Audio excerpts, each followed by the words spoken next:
नमस्कार। आज हमारे पास यहाँ ये बाल्टी है जिसमें पानी भरा हुआ है और मेरे हाथ में ये पीवीसी की पाइप है। ये पाइप दोनों तरफ से खुली हुई है और आपको ये पाइप में कुछ ग्रेजुएशंस दिख रहे होंगे। मैंने यहाँ एक स्केल बना रखी है और ये जो मार्किंग्स हैं वो सेंटीमीटर में हैं। तो यहाँ जो 1, 2, 3 आपको दिखाई दे रहा है वो 1 सेंटीमीटर, 2, 3, 4 सेंटीमीटर ऊपर से अगर हम देखें तो वो लेंथ है ये पाइप की। तो अगर मैं 10 सेंटीमीटर की बात करूं तो ये 10 सेंटीमीटर इतना हो गया यहाँ। अब जिस तरह से मैंने इस पाइप को बाल्टी के पानी में डाल रखा है तो बाल्टी का पानी पाइप के अंदर आ जाएगा और इस वक्त जो पानी का लेवल है मुझे 20.5 सेंटीमीटर पर दिख रहा है। यानी कि जो पाइप है उसमें 20.5 सेंटीमीटर लेंथ पर पानी है और यहाँ आप देख रहे हैं कि ये पाइप खुली हुई है। तो इसकी जो बाउंड्री है, एक तरफ तो ये पाइप खुली हुई है और दूसरी तरफ इसमें पानी है और बीच में यहाँ पर ये हवा है, ये पाइप में हवा है। तो ये जो पाइप है हमारी वो एक क्लोज्ड ऑर्गन पाइप की तरह ही बन गई है। अब मेरे पास यहाँ मोबाइल है जिसमें कि मैंने ये ऐप लगा रखा है और इस ऐप से मैं कोई भी फ्रीक्वेंसी प्ले कर सकती हूँ। तो इस वक्त आपको दिख रहा होगा कि यहाँ पे ये 300 हर्ट्ज दिखा रहा है और मैं इसे अगर स्टार्ट करूंगी तो आपको जो आवाज सुनाई देगी वो 300 हर्ट्ज की है। तो इसे मैंने बहुत, इसका जो वॉल्यूम है कम कर रखा है, इसे मैं बढ़ा भी सकती हूँ। तो ये देखिए जो आवाज आपको सुनाई दे रही है वो 300 हर्ट्ज की है। ये वॉल्यूम अभी मैंने मैक्सिमम कर दिया है। अब मैं इसका वॉल्यूम कम कर रही हूँ। तो ये मैं इसका वॉल्यूम कम करके मैंने इतना कर दिया है कि करीब करीब आपको आवाज सुनाई ही नहीं दे रही होगी। अब मैं ये मोबाइल का जो स्पीकर है वो यहाँ नीचे है और मैं ये स्पीकर को इस पाइप के ओपन एंड पर रखूंगी। तो यहाँ देखिए ये मैं इसे ओपन एंड पर इसे रख रही हूँ और आपको अभी भी कोई आवाज नहीं सुनाई दे रही होगी। जब मैं ऐसा कर रही हूँ तो ये जो अंदर की हवा है, ये पाइप की अंदर की हवा भी 300 हर्ट्ज से वो वाइब्रेट करेगी। ये जो हमारी क्लोज्ड ऑर्गन पाइप है उसकी अपनी एक नेचुरल फ्रीक्वेंसी है और इस वक्त हम इसे फोर्स कर रहे हैं कि वो 300 हर्ट्ज से वाइब्रेट करे। तो वो 300 हर्ट्ज से तो वाइब्रेट कर रही है लेकिन उसकी फ्रीक्वेंसी, नेचुरल फ्रीक्वेंसी कुछ और है और वो इसके लेंथ पे डिपेंड करती है। अब मैं ये हमारी जो क्लोज्ड ऑर्गन पाइप है जो कि इस वक्त 20.5 सेंटीमीटर लंबी है, उसको मैं उसका लेंथ में चेंज कर रही हूँ। तो देखिए ये मैं इसे पानी से थोड़ा बाहर निकाल रही हूँ। तो देखिए जैसे जैसे मैं पानी से बाहर निकालती हूँ इसकी जो लेंथ है वो चेंज होती जा रही है और अभी भी आपको कोई खास आवाज सुनाई नहीं दे रही होगी।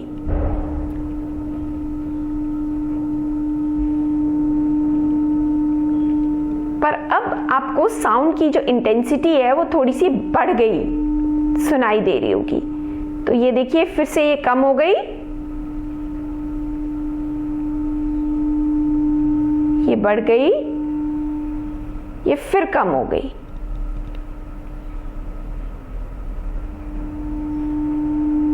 ये देखिए यहाँ ये बढ़ गई है। तो जब हमारी पाइप जो है वो करीब करीब 27.5 सेंटीमीटर के आसपास जब उसकी लेंथ हो गई है, तो ये आवाज जो है वो हमें तेज सुनाई दे रही है, मतलब कि रेजोनेंस हो रहा है।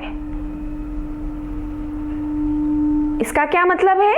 इसका मतलब है कि जो इसकी नेचुरल फ्रीक्वेंसी है पाइप की, अब वो भी 300 हर्ट्ज हो गई है।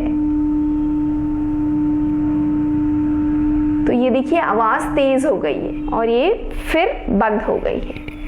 अब मैं यही चीज दूसरी फ्रीक्वेंसी के लिए भी कर सकती हूं। तो आप देखिए, जब लेंथ थी 27 और 27.5 सेंटीमीटर के बीच, तब वो हमें रेजोनेंस यहाँ पर मिला। अब मैं इसकी जो फ्रीक्वेंसी है उसे चेंज करके देखिए बढ़ा रही हूँ और मैं इसे 325 हर्ट्ज इसे मैंने कर दिया है। और अब अभी भी इसकी जो आवाज़ है आपको सुनाई नहीं दे रही होगी, क्योंकि ये मैंने वॉल्यूम कम कर रखा है। अब मैं इसे फिर से इस पर रख रही हूँ और आप देखिए कि अभी भी कोई आपको खास आवाज़ नहीं सुन रही होगी। अब मैं ये पाइप की लेंथ बढ़ा रही हूँ।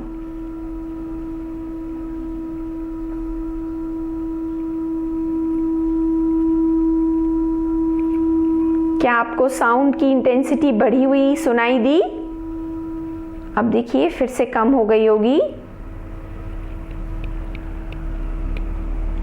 अब मैं इसे नीचे कर रही हूं फिर से।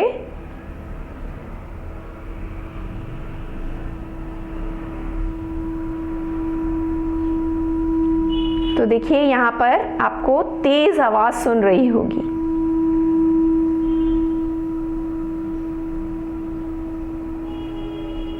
ये फिर कम हो गई।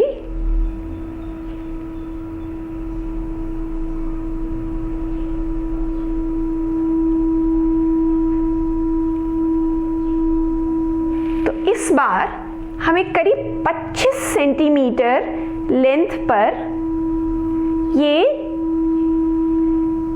तेज आवाज सुनाई दे रही है, यानी कि रेजोनेंस इस बार 25 सेंटीमीटर लेंथ पर हो रहा है।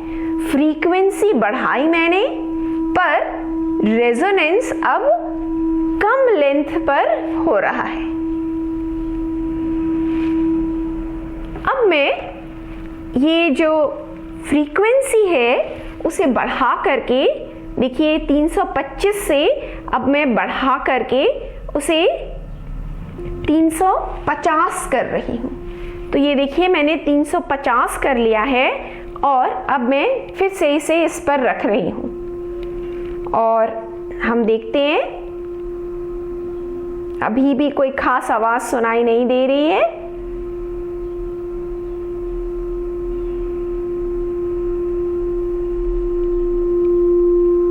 पर यहां देखिए कितनी तेज हो गई आवाज। ये फिर से कम हो गई।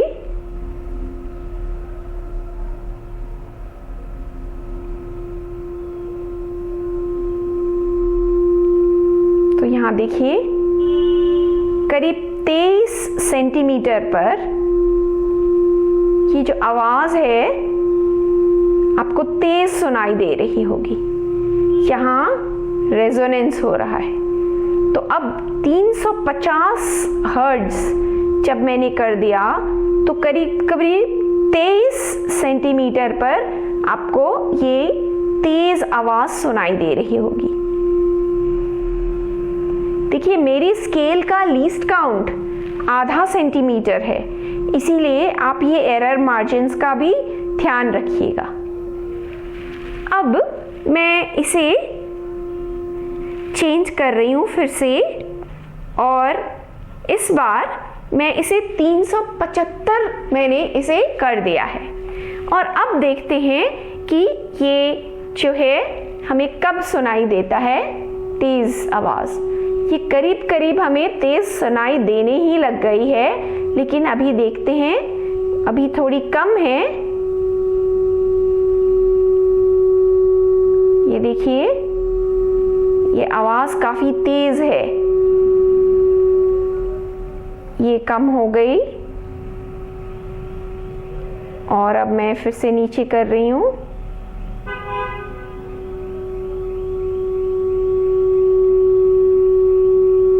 तो यहां करीब 21.5 पर ये आवाज हमारी बहुत तेज हो गई है। तो यहां देखिए मैंने जो हमारी रीडिंग्स आई थी उसे टेब्यूलेट कर दिया है।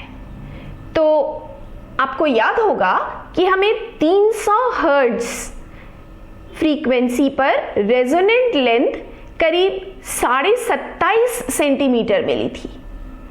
इसी तरह से 325 हर्ट्ज फ्रीक्वेंसी पर हमें रेजोनेंट लेंथ 25 सेंटीमीटर पर मिली, 350 पर 23 सेंटीमीटर, और 375 हर्ट्ज जब फ्रीक्वेंसी थी तो रेजोनेंट लेंथ हमारी 21.5 सेंटीमीटर आई थी। आप देख रहे हैं कि जैसे जैसे फ्रीक्वेंसी बढ़ रही है ये रेजोनेंट लेंथ कम होती जा रही है। अब इस डेटा से हम साउंड की स्पीड निकाल सकते हैं। तो हम ये इक्वेशन का यूज करेंगे जो क्लोज्ड ऑर्गन पाइप के लिए है। तो ये स्पीड ऑफ साउंड बटे 4L हमें पाइप की फंडामेंटल फ्रीक्वेंसी देगा।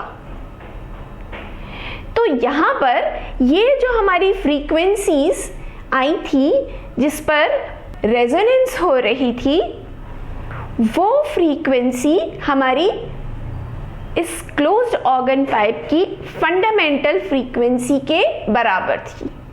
तो यहां से ये स्पीड ऑफ साउंड को हम इस तरह से लिख सकते हैं। ये देखिए, ये मैंने अगर फ्रीक्वेंसी को 4L से मल्टीप्लाई कर दिया तो मुझे स्पीड ऑफ साउंड मिल जाएगी। तो हमारे पास फ्रीक्वेंसी भी है और लेंथ भी है, तो जितना भी हमारे पास यहाँ डेटा है उससे मैं speed of sound her case के लिए निकाल सकती हूँ। तो आइए इसे करके देखते हैं। तो मैं ये पहला वाला जो डेटा है वो ले लेती हूँ, और तब हमारी फ्रीक्वेंसी है 300 हर्ट्ज और मैं 4 से इसे गुणा कर रही हूं, और लेंथ है, रेजोनेंट लेंथ है हमारी 27.5 सेंटीमीटर, तो इससे भी गुणा कर देती हूं। इसे जब हम गुणा करते हैं तो हमें इतना मिलता है। तो ये देखिए, ये हमें इतनी स्पीड मिलेगी जो कि सेंटीमीटर पर सेकेंड में है। तो यहां आप देख रहे हैं कि 33,000 सेंटीमीटर प्रति सेकेंड आ रही है, और अगर मैं इसे मीटर प्रति सेकेंड में करूं तो ये 330 मीटर प्रति सेकेंड हमारे स्पीड ऑफ साउंड आ रही है। इसी तरह से मैं जो बाकी का डेटा है उससे भी साउंड की स्पीड निकाल सकती हूँ। तो ये मैंने निकाल कर देखा और जो वेरिएशन आ रहा है सारे डेटा में, उसमें जो साउंड की स्पीड हमारी आ रही है वो 320 मीटर प्रति सेकंड से लेके 330 मीटर प्रति सेकंड के बीच में आ रही है हमारे डेटा के अनुसार।